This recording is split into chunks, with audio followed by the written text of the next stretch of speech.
Hello, everyone, and welcome to the first episode of The Design Hours. In this show, we will be asking some real life questions with our guest design leaders around the world so we all can learn from their experiences. And today, our first guest is Nishant, an awesome designer and my old friend. Welcome, Nishant, to The Design Hours. Well, a little bit Thank about you, Pratik. Nishant. Nishant is a head of design at Headspur, and he has around 15 years of experience in design, and he's based out of Chandigarh, India. So, Nishant, tell us something about yourself. As you said, I am a UI UX designer. I'm currently heading a company named Headspur, and I'm also associated with a couple of other companies as well, heading their design team, having around 15, actually more than 15 years of experience. Yeah, that's pretty much it. Cool, a lot of things going on. Uh, Cool. uh, yeah, yeah. So let's get started. Okay. Yeah. It's simple, very simple. I'm going to ask you a few questions, and you have to answer, depending on your experience, how you go about it, what you think about it, and take Mhm. up as much as time you want. There are no gifts for replying fast. No quick fire. No, no quick fires. Okay. Cool, Nishant. Okay. So my Mhm. first question is, what's your everyday look like? What do you do as a designer? What do you enjoy designing the most?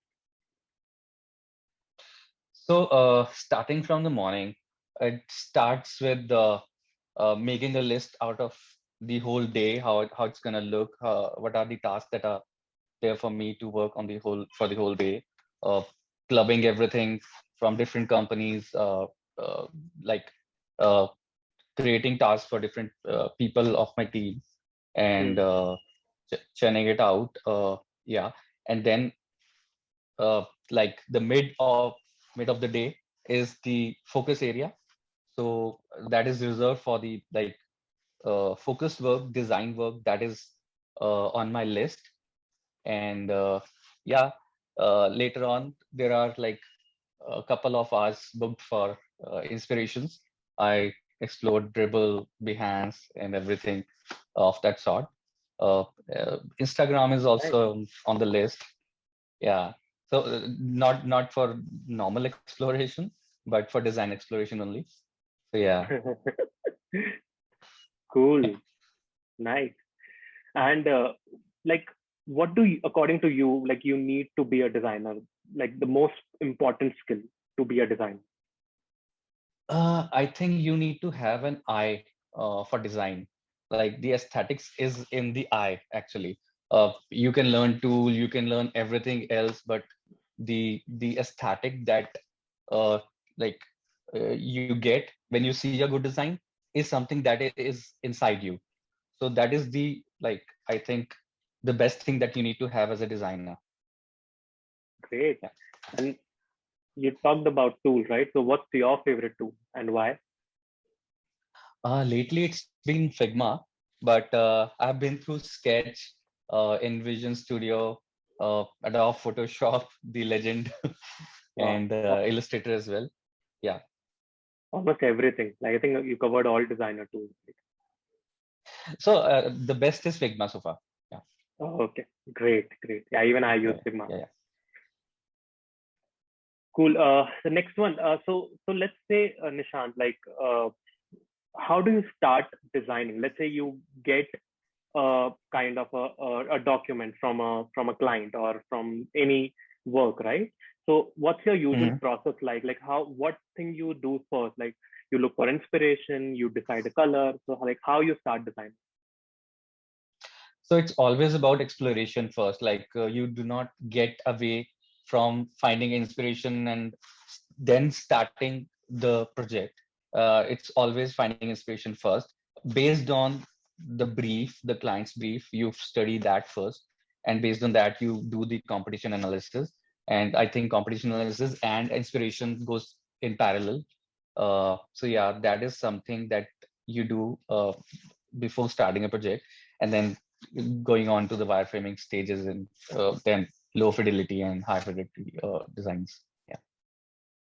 And how do you choose a color, or like, let's say if a client gives you freedom, like to pick up any color, right? And they don't have a well-defined brand guideline with them.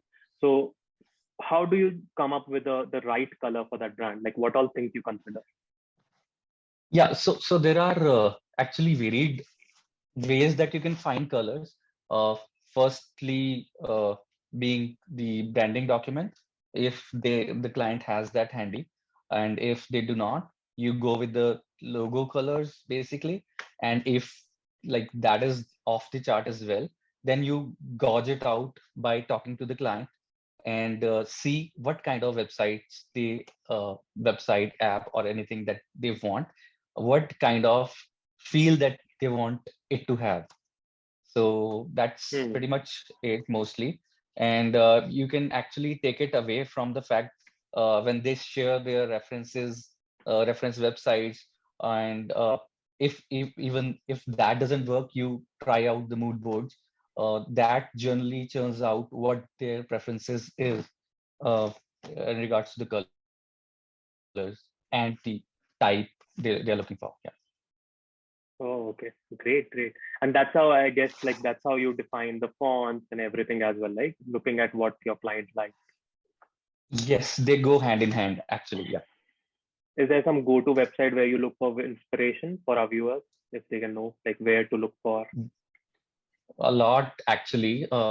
Like if you have to like dig down to specific websites, there's Dribble, there's Behance, there is Pinterest as well.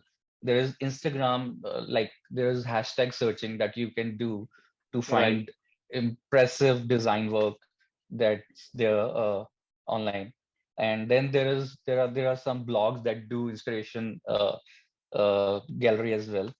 So yeah, you need to have like keep looking for inspirations. That's the way to go. Great, great.